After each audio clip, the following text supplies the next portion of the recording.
Assalamualaikum warahmatullahi wabarakatuh. Nama saya Nur Azeni Izzati binti Bakhori. Nombor matrik I192040081. Okey, baiklah. Hari ini saya ingin membentangkan strategi dakwah kepada pelajar USAS. Okey, pendahuluan. Boleh kita lihat keadaan semasa perjalanan dakwah di Malaysia, terutamanya di sekolah menengah maupun di universiti awam ataupun swasta. Kajian ini berpandangan terhadap umat Islam pada zaman ini masih ramai jumlah pendakwah di kalangan pelajar yang aktif berdakwah. Hal ini mampu memberikan kesan yang positif kepada masyarakat, kepada anak muda di Malaysia tentang kebenaran Islam. Bermacam-macam jenis kaedah yang telah dipilih oleh mereka untuk menyampaikan dakwah, di antaranya mengedarkan risalah-risalah berkaitan ilmu dunia dan akhirat. Dengan itu, strategi dakwah kepada pelajar USAS juga perlu dititik beratkan bagi memberi sokongan kepada pelajar yang kurang arif dan penambah ilmu tentang agama Islam, dan juga kepada non-Muslim akan diberi pengetahuan tentang Islam itu indah. Okey, baiklah, kita masuk kepada definisi dakwah. Definisi dakwah saya ambil menurut Syekh Al-Mahfuz Ghazali Darussalam, Al-Bustani dan Al-Razi. Perkataan dakwah berasal daripada perkataan Arab iaitu da'a, yad'u, yang dakwah yang bermaksud memanggil, mengajak, menyeru dan menjemput pada sesuatu untuk merangsang kepada sesuatu tujuan. Okey, firman Allah Subhanahu Wa Taala, katakanlah wahai Muhammad, inilah jalanku, aku dan orang-orang yang menurutku menyuruh manusia umumnya kepada agama Allah dan dengan berdasarkan keterangan dan bukti yang jelas nyata, dan aku menegaskan maha suci Allah dari segala i'tikad dan perbuatan syirik, dan bukanlah aku dari golongan yang mempersekutukan Allah dengan sesuatu yang lain. Surah Yusuf ayat 108. Okey, menurut Syekhul Islam Ibn Taymiyah, dakwah merupakan satu proses untuk mengajak orang-orang beriman kepada Allah Subhanahu Wa Taala, percaya dan mentaati apa yang telah diberikan oleh Rasulullah SAW, serta mengajak agar menyembah kepada Allah seakan-akan melihatnya. Okey, dan fiqh dakwah dan dalil berkaitan dengan dakwah. Seorang Muslim wajib menjalankan tugas menyampaikan dakwah kepada manusia lain, makna kata amal ma'ruf nahi munkar, dan hendaklah ada di antara kamu golongan umat Islam yang menyeru kepada kebajikan, menyuruh kepada yang ma'ruf dan mencegah dari yang mungkar. Mereka iaitu orang-orang yang beruntung. Okey. Begitu juga sabda Nabi Muhammad SAW. Dalil yang kedua lah, sampaikan kepadaku walaupun sepotong ayat. Okey. Dalam menjawab persoalan yang diketemukan, maka lebih utama berdakwah kepada orang Islam atau berdakwah kepada orang bukan Islam. Kami menyatakan bahawa jawapan bagi persoalan ini adalah objektif kerana kedua-duanya mempunyai keutamaan yang bersendirian pada masa kini, waktu dan keadaan yang tertentu. Namun begitu, apa yang lebih penting adalah menyampaikan dakwah dengan tata cara dan adab susila yang terbaik seperti mana yang diajarkan oleh baginda Rasulullah SAW. Okey, dalil yang ketiga pula, serulah manusia kepada jalan Tuhanmu dengan hikmah dan pelajaran yang baik, dan bantahlah mereka dengan cara yang baik. Okey, ayat ini menerangkan bahawa dalam menyampaikan dakwah ni kepada masyarakat itu perlulah dilakukan secara berhikmah. Walaupun berlaku perdebatan dalam mencari kebenaran, maka berhujahlah dengan isi-isi baik serta disulami dengan adab sopan, dan kerana akhlak yang baik itu menjadi cerminan kepada wajah Islam yang sebenar. Okey, sekian, terima kasih. Kepentingan dakwah terhadap mahasiswa dan juga mahasiswi USAS. Okey, kat sini kita ada 5 kepentingan dakwah. Okey, kepentingan yang pertama adalah mahasiswa dan mahasiswi dapat memahami mengenai ajaran Islam yang sebenar. Okey. Dengan penyebaran dakwah ni, pelajar-pelajar ni dapat hidup dalam ajaran yang berlandaskan syariat Islam yang sebenar lah. Contohnya dengan cara mereka berpakaian menutup aurat, solat 5 waktu dan juga hormat kepada pensyarah.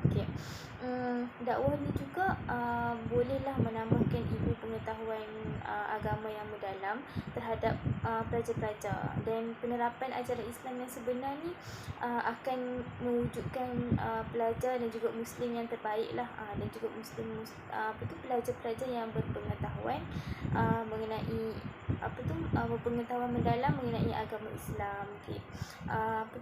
Bila kita sebarkan dakwah kepada pelajar-pelajar, dan pelajar-pelajar ni mereka boleh faham lah mengenai mengenai agama Islam, ajaran Islam yang sebenar ni, dan mereka juga boleh mengubah sedikit demi sedikit kan, dari segi menutup aurat dan sebagainya lah. Itu poin yang pertama. Yang kedua adalah mengajak mahasiswa dan juga mahasiswi supaya melakukan kebaikan dan juga meninggalkan kemungkaran. Macam yang kita sedia maklum, sekarang ni zaman sekarang ni banyaklah isu yang melibatkan remaja daripada segi akhlak, daripada segi cara pergaulan dan juga cara berpakaian dan sebagainya lah. Isu-isu macam ni kita perlu elakkan lah oleh pelajar kan, sebab Islam kan dah ajar Islam dah ajar dan juga dah bagi panduan yang terbaik dalam kehidupan seharian kita. Contoh macam mana kita nak jaga aurat, macam mana kita nak jaga batas pergaulan. So kita bolehlah sampaikan kepada pelajar-pelajar supaya mereka ni boleh faham, dan mereka ni sedikit demi sedikit sama-sama kita boleh ubah benda tu. Dengan penyebaran dakwah ni juga boleh mengajar pelajar-pelajar ni untuk mereka berpakaian sopan, menjaga adab pergaulan, menunjukkan akhlak yang baik dan sebagainya lah. Itu poin yang kedua. Poin yang ketiga adalah dapat memberikan kesejahteraan dan juga dapat memberikan kesejahteraan kepada mahasiswa dan juga mahasiswi di USAS. Seperti yang kita tahu, pelajar universiti ni macam bukan di USAS lah, dan macam kat mana-mana saja kan, dia tak larilah dengan tekanan sebagai seorang pelajar. Banyaklah tekanan ni, contohnya macam tekanan disebabkan oleh tugasan, lepas tu tekanan rakan-rakan, macam rakan-rakan yang macam tak okey ke kan, lepas tu dan sebagainya lah. Lepas tu ada segelintir pelajar ni, mereka ni menggunakan cara yang salah lah untuk mereka menyelesaikan masalah tu, untuk mereka macam nak cari jalan penyelesaian tu dengan cara mereka mencari hiburan yang tak sepatutnya sebagai seorang pelajar muslim. Lepas tu bahkan ada juga yang macam ada kes yang pelajar-pelajar ni dia buat keputusan untuk membunuh diri disebabkan oleh masalah yang tak tertanggung tu kan. So macam dah ambil keputusan untuk bunuh diri untuk selesaikan masalah tu. Dan mereka rasa yang cara-cara salah yang mereka buat tu bolehlah menyelesaikan masalah, tapi sebaliknya lah, cara-cara tu bukannya boleh menyelesaikan masalah mereka, tapi lagi menambahkan lagi beban dan juga dapat dosa lah kan, sebab buat benda yang dilarang oleh Allah kan. Lepas tu kat sini kita dapat lihatlah kepentingan dakwah ni boleh membimbing pelajar-pelajar ni untuk cari jalan penyelesaian yang lebih tepat sebagai seorang pelajar. Contohnya macam bila kita ada masalah ni, kita boleh berdoa kepada Allah, minta pertolongan kepada Allah, lepas tu berharap kepada Allah kan. Bila kita buat semua ni, kita dapatlah jalan penyelesaian yang kita nak tu, dan kita pun dapat cari penyelesaian yang berlandaskan syariat Islam dengan kita ikut perintah Allah kan. Sebab macam kita tahu lah, Allah uji kita tu sebab Allah tahu kita mampu kan. Lepas tu kita pun akan jadi manusia yang macam mana bila kita cari jalan penyelesaian yang berlandaskan syariat. So kita pun akan lebih tenang. Lepas tu kita pun akan dapat kesejahteraan hidup di dunia dan juga di akhirat. Okay, itu poin yang ketiga. Okay, poin yang keempat adalah kepentingan yang keempat ni dapat menarik mahasiswa dan juga mahasiswi yang bukan Islam untuk mendalami agama Islam. Okay. Okay, dekat Universiti Sultan Azlan Shah ni kita tak larilah dengan pelajar, kita tak lari, kita tak tertinggal lah dengan pelajar yang bukan Islam kan. Dekat sini pun ada, walaupun tak banyak pelajar yang bukan Islam tu, tapi ada lah. Lepas tu dakwah ni penting jugalah untuk kita nak tarik pelajar-pelajar yang bukan Islam ni supaya mereka dapat mempelajari dan juga memahami mengenai ajaran kita, mengenai agama Islam. Okay.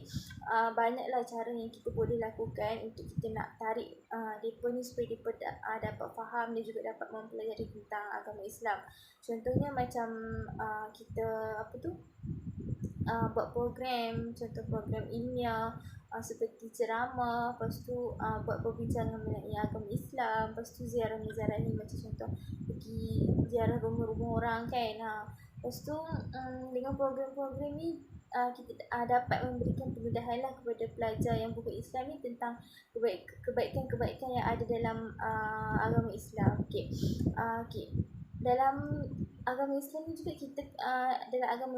kita sangat menitik beratkan tentang perhubungan antara orang Islam dan juga orang bukan Islam.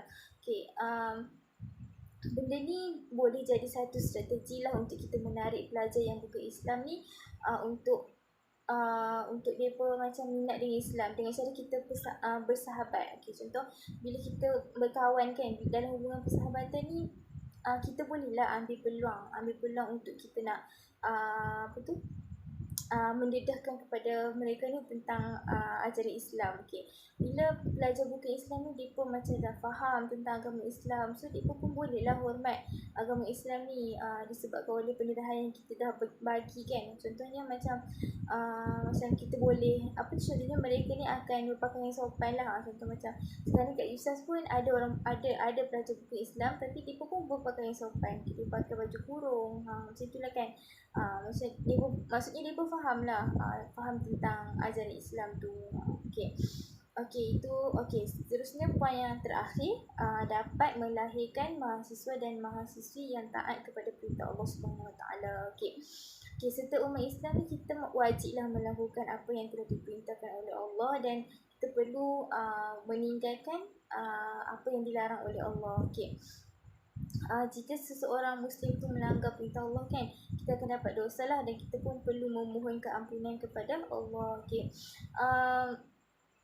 Dengan dakwah yang telah disampaikan kepada mahasiswa dan juga mahasiswi ni dapatlah memberi kesedaran terhadap mereka dan juga akan membuatkan mereka ni taat kepada Allah. So bila mereka ni taat kepada Allah, pelajar-pelajar ni akan berusaha lah untuk menjadi seorang pelajar yang dekat dengan agama, dekat dengan Allah, taat kepada Allah, dan secara tak langsung mereka ni akan jadi pelajar yang hidup dalam keberkatan dan keredaan Allah, dan mereka juga akan mendapat kejayaan yang sentiasa diberkati oleh Allah. Itu sahaja daripada saya. Assalamualaikum warahmatullahi wabarakatuh. Nama saya Nur Farha Asyiki Miti Zahuri. Nombor matrik saya I19204028. Hari ini saya akan membentangkan tentang peranan dan tanggungjawab pelajar dalam dakwah. Seperti mana yang kita tahu, setiap manusia ataupun manusia tu ada peranan masing-masing. Contohnya, kalau even kita dalam keluarga sendiri pun, kita ada peranan kita untuk menegur ahli keluarga kita kalau ada yang melakukan kemungkaran. Sama juga kita sebagai pelajar, kalau terdapat rakan-rakan kita yang melakukan kemungkaran, dekat situ kita perlu membantu mereka untuk kembali kepada jalan yang benar dengan cara kita berdakwah kepada mereka. Yang pertama, golongan mahasiswa yang mempunyai kekuatan. Kenapa sebagai mahasiswa kita perlu kita perlu mendidik diri kita dan membentuk diri kita untuk ada kekuatan dalam jiwa kita. Sebab di situ bila kita ada kekuatan, kita mampu untuk berdakwah walau di mana kita berada, dan kita boleh berdakwah kepada sesiapa sahaja, dengan tujuan dakwah ni untuk mengembalikan balik seseorang individu tu kepada jalan yang benar. Dan seperti Adam Abdullah Al-Nuri sendiri ada mengatakan untuk kita ni mengajak orang melakukan kebaikan dan mencegah daripada membuat kemungkaran. Okey, sekiranya seorang pelajar itu sendiri dia lemah untuk kata berdakwah ataupun menasihati sesiapa sahaja yang melakukan kemungkaran, dia akan memberikan kesan kepada jiwa dan agama itu sendiri, iaitu agama Islam. Okey, dengan kekuatan yang ada pada diri pelajar, dia akan membantu masyarakat ataupun membantu individu tersebut dalam menegakkan kebenaran, sama ada kita berhujah ataupun kita menulis buku dan sebagainya. Maksudnya dekat sini dakwah ni dia banyak cabang yang kita boleh lakukan, banyak alternatif yang kita boleh lakukan. Even kalau orang yang kalau macam sekarang media sosial banyak, so dekat media sosial pun kita boleh berhujah dekat situ. Okey, yang kedua adalah mengamalkan gaya hidup Islam. Kenapa kita kena mengamalkan gaya hidup Islam ni dan kita kena terapkan dalam diri kita gaya hidup Islam? Sebab generasi sekarang banyak ikut kepada budaya barat. Diorang banyak ikut budaya barat sehingga diorang lupa tentang gaya hidup Islam tu sendiri macam mana. Okey, contoh yang saya bagi kan, kalau macam orang bercinta, diorang rasa macam bercinta itu adalah biasa, dan diorang rasa bercinta dan berpegang tangan tanpa ada batas pergaulan yang macam tu, diorang rasa benda tu satu kebiasaan dalam hidup mereka. Okey, jadi untuk kita membantu balik pelajar ni mengembalikan semua budaya atau gaya hidup Islam ni, kita sendiri kena belajar dan faham tentang tujuan kita untuk hidup ni dan tujuan agama Islam tu sendiri apa. Contohnya kenapa kita kena menjaga akal, kenapa kita kena menjaga agama, keturunan, nyawa dan maruah. Okey, menjaga agama dan maruah ini adalah sangat penting sebab kita sendiri dilahirkan dalam orang yang beragama Islam, jadi kita kena jaga nama baik kita sebagai orang Islam. Malulah kalau kita tak jaga nama baik kita sebagai orang Islam, sedangkan orang yang bukan Islam pun tahu tentang dosa dan pahala. Okey, budaya dan agama hidup Islam ni juga kita dapat dikembalikan di setiap institusi, di mana pelajar yang beragama Islam ni wajib untuk mengikuti syariat dan kembali mempelajari tentang Al-Quran dan As-Sunnah. Okey, poin yang ketiga adalah kembali meletakkan unsur tauhid Allah SWT dalam pembelajaran. Kenapa kita kena letak balik unsur tauhid dalam pembelajaran ni? Sebab bila kita cakap pasal unsur tauhid ni, dia adalah hubungan akidah kita dengan Allah SWT. Jadi di sini apa saja kita buat dekat dunia ni, semua akan berbalik kepada Allah SWT. Contohnya apa yang kita belajar tentang sains, dia hanya membuktikan tentang perubatan tersebut. Tapi kalau kita berbalik pada orang kata hakikat ni, kita sebagai orang Islam, Allah tu sendiri yang memberi kita sihat, memberi kita rezeki dan boleh menyembuhkan sesuatu penyakit tersebut. Okey, contohnya macam orang sains ni juga, diorang ni orang yang tak berfikiran jauh. Diorang hanya untuk menunjukkan kebesaran Allah sahaja. Okey. Poin saya yang keempat adalah peranan pelajar menjalankan dakwah pada masa kini. So, pelajar juga dalam masa sekarang, pelajar perlu menyiapkan diri dengan akhlak dan nilai Islam, kerana akidah yang benar akan mencerminkan akhlak yang mulia dan luhur. So, dalam tengah macam mana pelajar yang ingin untuk berdakwah pada masa kini, diorang perlu menyiapkan diri dengan orang kata agama diorang sendiri kena kuat untuk melawan dan menegakkan sesuatu kebenaran. Okey, dasar-dasar yang terakhir iaitu dasar-dasar pendidikan yang sewajarnya. Dasar-dasar pendidikan yang sewajarnya ni, dia kalau kita tengok, dia berbalik kepada ibu bapa kita sendiri. Maksudnya Maksudnya dia tidak memilih sama ada anak perempuan atau anak lelaki yang boleh dia macam contohnya anak lelaki ni okey dah besar nanti anak lelaki sebab tanggungjawab dia besar. Kalau dah kahwin pun dia kena jadi orang kata ketua keluarga. Jadi bila nak jadi ketua keluarga ni dia kena jadi orang kata yang orang yang betul lah kan, yang agama dia orang pun kena kukuh dan sebagainya lah. Jadi kat sini kita tak boleh nak buat perbezaan. Macam contoh mak ayah ni tak boleh buat perbezaan. Macam anak perempuan okey tak apa, tak payah belajar pun tak apa bab agama, tapi anak lelaki kena belajar. Dia tak boleh macam tu, dia kena seiring dan sama supaya sebab ilmu ni adalah sangat penting. Ilmu ni kita dapat terapkan dan kita dapat mempraktikkan suatu hari nanti. Assalamualaikum warahmatullahi wabarakatuh. Saya Zara Prasayira binti Hassan, nombor matrik I1910345. Okey, hari ini saya ingin membentangkan tentang isu dalam kalangan pelajar USAS. Okey, antara isu yang kita boleh nampak dalam kalangan pelajar USAS ni, antaranya yang paling banyak lah yang terjadi dekat kawasan kita, itu tidak menjaga perbatasan antara lelaki dan perempuan. Itu tidak menjaga ikhtilat lah, lebih senang kita faham kan. Okay, seperti kita lihat dan perhatikan isu itu, dia sering berlaku dekat kawasan USAS. Malah bukan kat USAS je, tetapi dekat IPTA, IPTS yang lain pun ada juga isu ni, yang mereka tidak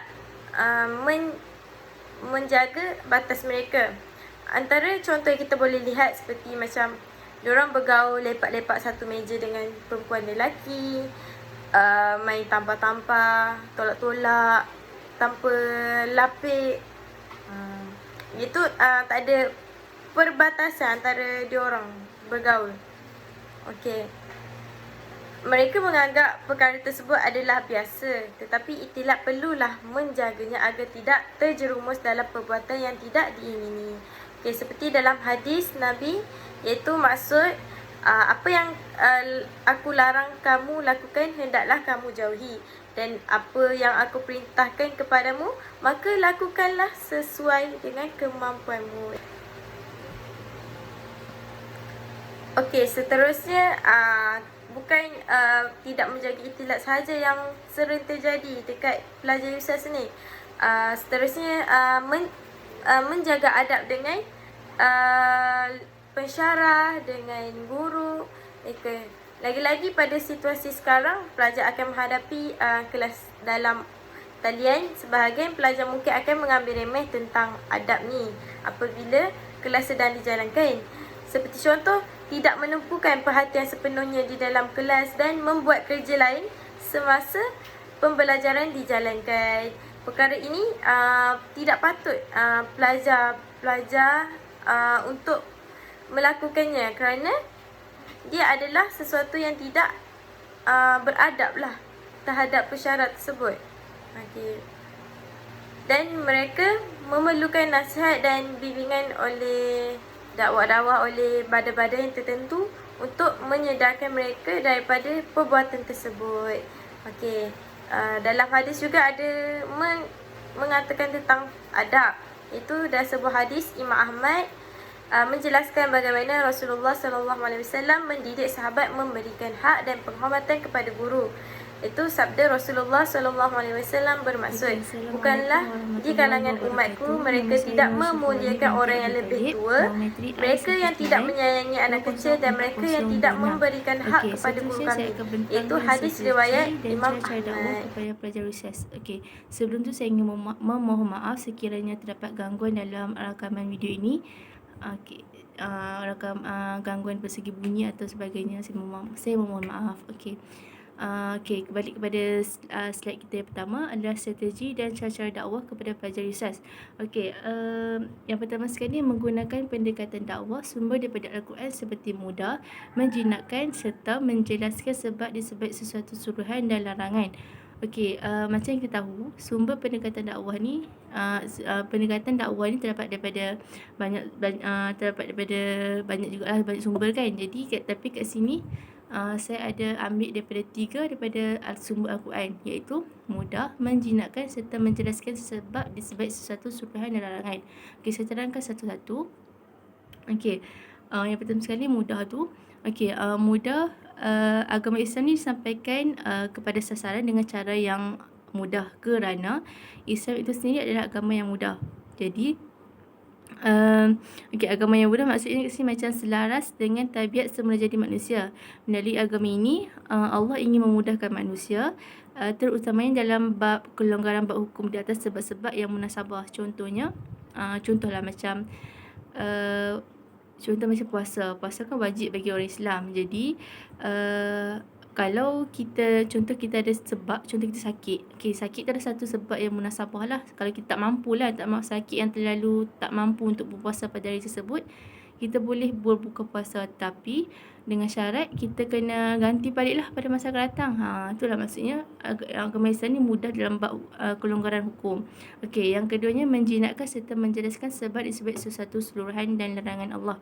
Okey, kat sini ada satu potongan ayat daripada surah Ali Imran ayat 159 yang bermaksud, maka disebabkan rahmat dari Allah engkau berlaku lemah lembut terhadap mereka.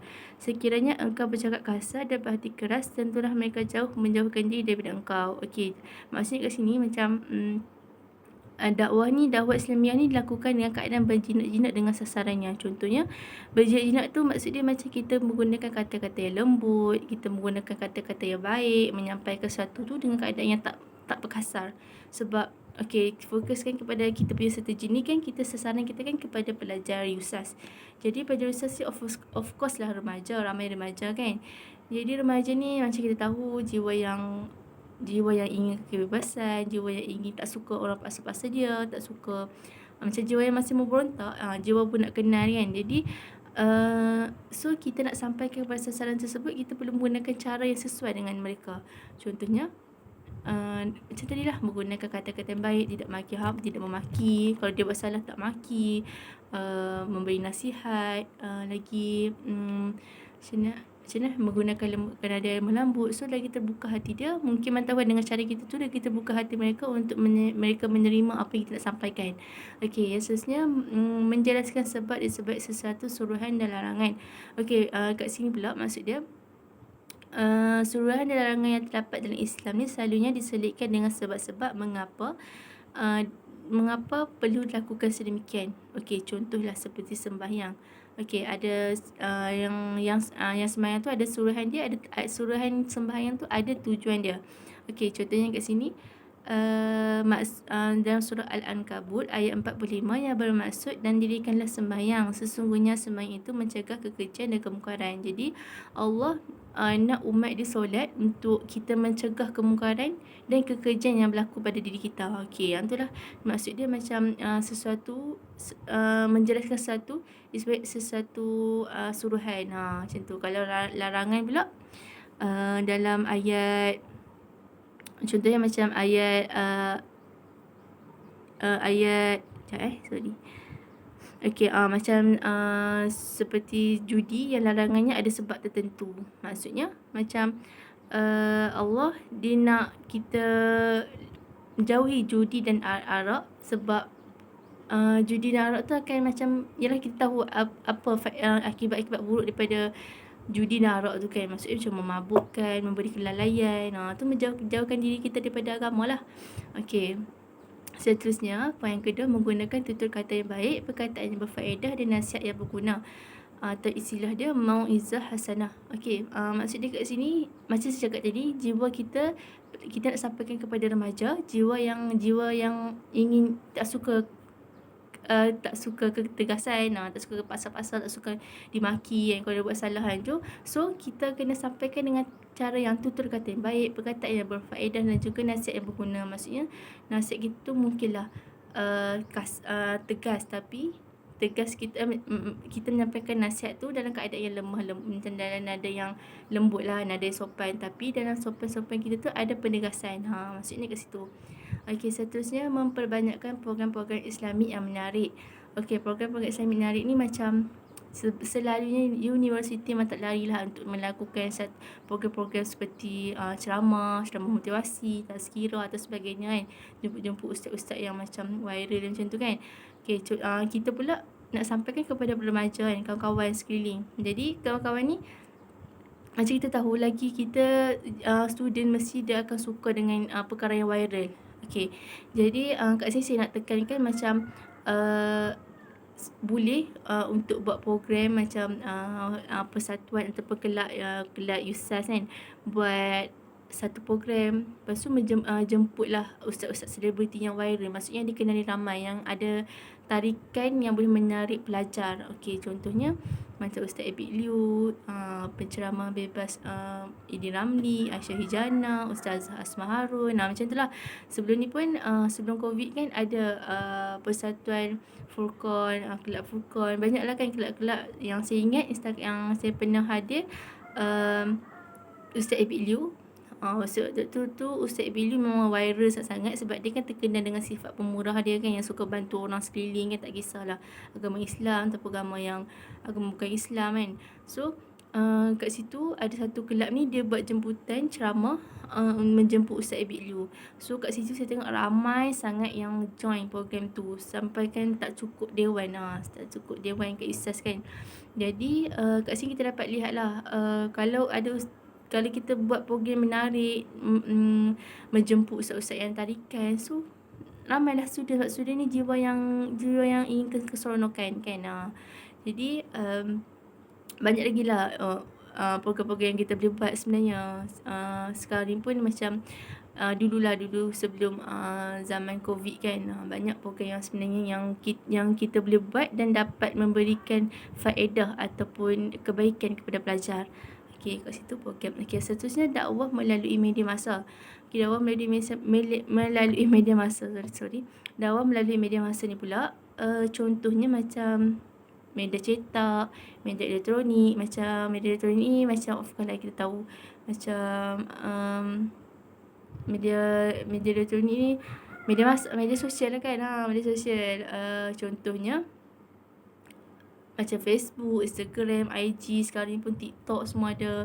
So kita boleh menyelitkan menyelitkan dakwah-dakwah ataupun peringatan kepada dalam media masa tersebut. Contohlah macam kita kalau macam video kan, sekarang pun saya banyak tengok yang kelab-kelab ni banyak buat video-video dakwah. Dia post dekat dia punya page dekat IG. Kat situ pun dia boleh manfaat kepada student. Satu lagi, kalau media cetak ni pula selalunya dia macam tampal poster lah dekat masjid. Lepas tu kalau macam yang ada juga yang macam dia post status, setiap hari Jumaat dia akan post status kata-kata ataupun apa-apa yang memberikan faedah lah, apa-apa yang macam memberi dakwah, memberi peringatan kepada pelajar. Okey, itulah antaranya strategi dan cara-cara dakwah kepada pelajar USAS. Okey, seterusnya saya akan bentangkan strategi dakwah terhadap pelajar non-Muslim. Okey, kat sini saya ada letak 4 strategi dakwah untuk pelajar non-Muslim. Okey, macam kita tahu dekat USAS ni bukanlah ada semua pelajar bukan daripada agama Islam. Ada juga segelintir pelajar yang bukan Islam non-Muslim kan. Jadi kat sini saya selitkan juga strategi dakwah untuk menarik non-Muslim terhadap agama Islam kan. Okey, macam kita macam mana kita tak boleh nak sampaikan dakwah tu straight kepada pelajar non-Muslim kan. So macam ajak dia, paksa dia beragama Islam macam kita kan. Kita boleh macam tu. Maksudnya kita nak sampaikan dakwah tu, kita perlu ada rasa hormat juga dengan agama mereka. Macam kita sendiri, kalau kita agama Islam kan, lepas tu ada agama lain tu macam paksa-paksa kita untuk kita terima agama mereka, jadi tak mudah. Macam tu juga dengan mereka. Jadi kita boleh gunakan dakwah ni dengan cara diri kita. Maksudnya dengan segi perbuatan, perkataan, macam tu. Okey, sini saya ada yang pertama sekali, dakwah dengan akhlak. Macam saya cakap tadi, perbuatan. So kita menunjukkan akhlak yang baik dengan mereka. Contohnya akhlak kita dengan pensyarah, akhlak kita dengan orang sekeliling, akhlak kita dengan ibu bapa kita, dengan kawan-kawan kita, dengan mereka sendiri. Okey, jadi kita sampaikan dakwah kita tu dengan akhlak kita yang baik kan. Jadi dia akan rasa macam, wah, baiknya orang-orang yang beragama Islam ni kan, sentiasa menghormati guru, hormat juga kawan-kawan dia, hormat juga aku walaupun aku bukan beragama Islam. Okey, jadi kat situ mungkin dia akan terdetik ataupun terlintas atau macam terlembut hati yang diberikan hidayah.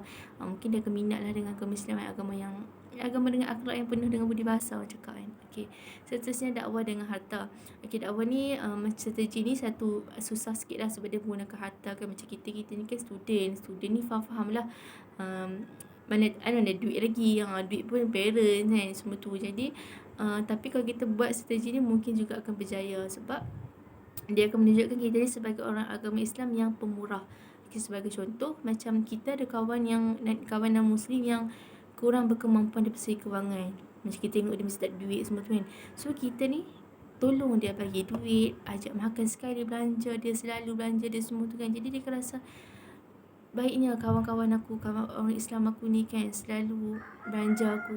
Walaupun aku bukan agama lain, dia tak pandang pun benda tu. Dia layan aku sebagai seorang kawan. Dia tak memandang pun benda macam tu. Mungkin dia akan terfikir macam tu. Jadi kita tak salah kalau kita buat benda-benda macam ni kan. Okay, tapi agak susah lah. Tapi kalau kita buat, insyaAllah akan berjaya. Okay, yang ketiga, dakwah dengan perkataan. Okay, dakwah dengan perkataan pula, macam saya cakap tadi, kita menggunakan bahasa-bahasa yang baik. Sebagai contoh, menggunakan ayat yang macam memberi nasihat, tidak memaki hamun, tidak mau dipaksaan. Kalau nak suruh pun cakap dengan lembut-lembut, sopan santun. Jadi kat situ pun akan melambangkan akhlak kita sebagai orang Muslim. So macam banyaklah benda-benda yang kita boleh guna sebenarnya kan. Okay, yang terakhir sekali, dakwah dengan sukarelawan. Contohnya kat sini sukarelawan ni macam kita merelakan diri kita untuk bantu mereka. Sebagai contoh macam musim banjir kan. Dulu kan sebelum ni kan ada musim banjir kan. Jadi saya tengok ramai juga pelajar Islam yang membantu mereka, membantu orang-orang bukan Islam ni. Maksudnya bantu rumah mereka kan ada banyak kan rumah-rumah yang mengalami kerosakan yang agak teruk sebabkan banjir kan. Jadi kita tak mengirakan bangsa agama pun, kita still turun padang untuk kita tolong mereka, tolong cakap kita mampu lah kan. Jadi kat situ pun mereka yang tu pun akan menunjukkan kita ni orang beragama Islam yang suka menolong. Jadi poin kat sini banyak yang orang cakap macam dari segi perbuatan kita lah, macam saya cakap tadi, kita tak mampu nak ajak mereka untuk terus masuk agama kita, tapi kita boleh berdakwah mereka dengan agama kita dengan menggunakan percakapan, akhlak kita, dengan perbuatan kita dengan perbuatan yang baik lah.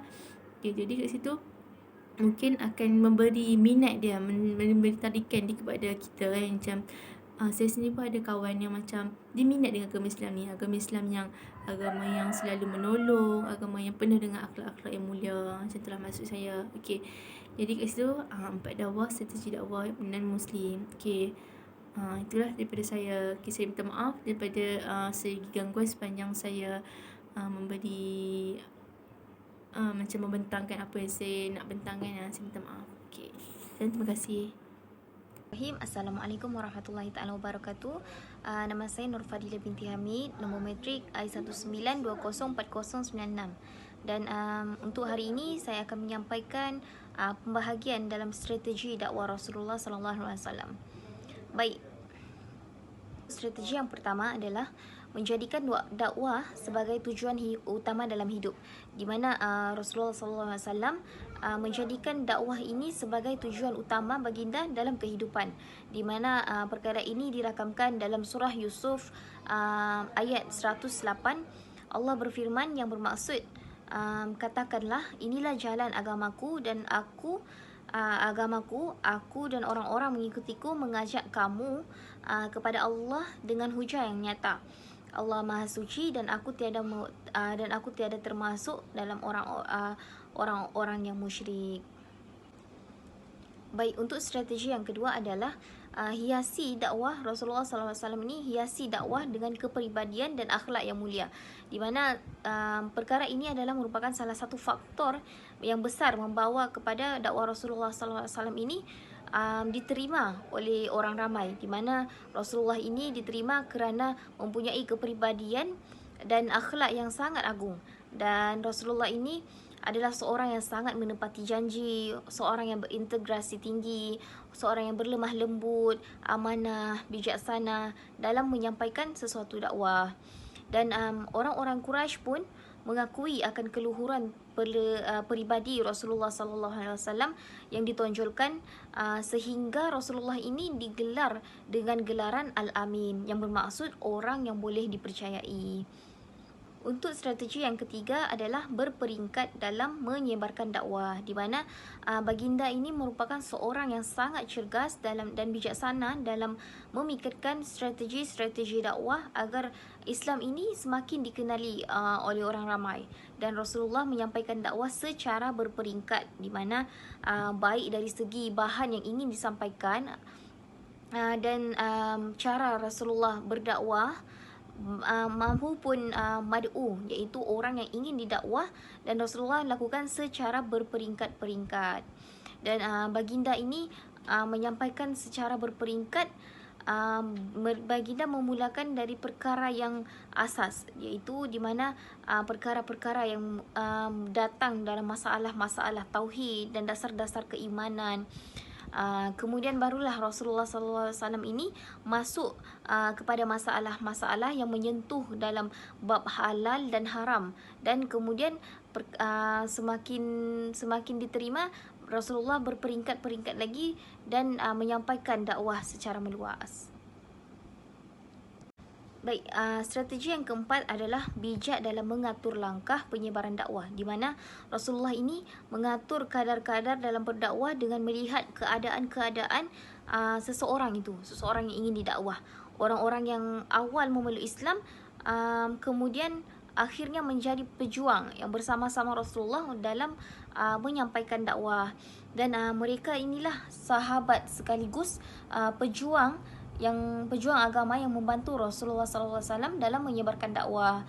Mereka yang awal dalam menerima Islam ini turut sama bantu Rasulullah dalam menguatkan lagi panji-panji Islam agar tersebar di serata dunia, dan mereka inilah pejuang-pejuang yang bersama dalam menyebarkan dakwah. Seterusnya, strategi yang kelima adalah baginda ini membuat pembahagian tugasan, di mana Rasulullah ini membahagi tugasan kepada sahabat dengan menyampaikan risalah-risalah ataupun utusan-utusan kepada kabilah-kabilah yang lain. Dan sebagai contoh, Rasulullah pernah menghantar Mus'ab bin Umair ke Madinah, dan sebelumnya ini sebelum hijrah, perkara ini adalah sebelum hijrah, dan mengutus para sahabat yang telah masuk ke Islam dan kukuh dalam agama Islam, kemudian dihantar ke daerah-daerah yang lain dalam menyebarkan Islam. Contohnya seperti Muaz bin Jabal yang dihantar ke Yaman. Dan seterusnya, yang keenam adalah strategi memantapkan strategi yang lebih efektif, di mana baginda ini mempunyai perancangan yang lebih hebat. Setelah baginda ini, seperti yang kita ketahui, Rasulullah menyampaikan dakwah selama 23 tahun, dan Rasulullah selama 23 tahun ini Rasulullah memandang sisi baik dan buruk dalam menyampaikan dakwah, dan baginda menyusun atur agar penyampaian dakwah semakin lebih efektif dan boleh diterima oleh orang lain. Dan baginda banyak melakukan musyawarah, iaitu berbincang dengan para sahabat dalam membuat sesuatu keputusan perkara-perkara yang penting-penting lah terutamanya. Dan kesimpulannya adalah peristiwa hijrah ini bukanlah perkara yang asal-asalan sahaja, sebab Rasulullah bertindak untuk menyampaikan dakwah ke Madinah pun Rasulullah mengukuhkan lagi strategi baginda, kemudian baru melakukan penghijrahan. Baik, strategi yang ketujuh adalah dakwah kepada seluruh elemen masyarakat, di mana Rasulullah ini menyampaikan dakwah terhadap seluruh masyarakat, dan baginda tidak mengira suku ataupun kaum kerabat ataupun sesiapa sajalah. Baginda menyampaikan dakwah kepada seluruh elemen masyarakat, dan baginda menyampaikan dakwah ini bermula daripada beliau menargetkan penyampaian dakwah ini dari tokoh sehinggalah orang-orang biasa, dan baginda tidak pernah pilih kasih dalam menyampaikan dakwah terhadap sesuatu golongan. Baik, seterusnya saya akan menyampaikan kesimpulan daripada ketugasan kami untuk hari ini. Yang pertama adalah Rasulullah menjadikan Rasulullah SAW adalah sebagai contoh yang terbaik bagi umat manusia, seluruh umat manusia, terutamanya sebagai seorang Muslim dalam menggerakkan dan mengelola sesuatu dakwah. Dan dengan adanya teladan ataupun uswah dan qudwah yang ditonjolkan oleh Rasulullah yang telah kita pelajari dalam yang berada dalam diri beliau, kemudian beliau sampaikan kepada para sahabat dan tabi'in, kemudian para sahabat sampaikan kepada para tabi'in, dan kemudian sampailah kepada kita. Dan seterusnya adalah sebagai seorang Muslim, kita hendaklah berusaha dalam menyampaikan dakwah dan menjadikan kisah teladan Rasulullah SAW menjadikan perkara tersebut menjadi tujuan kita dalam menyampaikan dakwah. Dan teladan-teladan yang dijadikan sebagai contoh dalam berdakwah dan tidak secara melulu dalam menyampaikan dakwah. Ini kerana dakwah juga mempunyai strategi yang tersendiri serta metod-metod dalam menyampaikan dakwah agar sesuatu dakwah itu dapat diterima. Dan yang seterusnya adalah sebagai seorang Muslim, kita ni hendaklah bersabar dalam menegakkan agama Islam, dan agar kita ni bersabar dalam mengajak orang ramai untuk mendalami Islam. Dan jangan pula kita ini membiarkan seseorang itu ataupun golongan tertentu ke jalan yang sesat. Kita kena pandu mereka dengan penuh berhemah. Lebih-lebih lagi mereka yang baru berjinak-jinak mengenal agama Islam.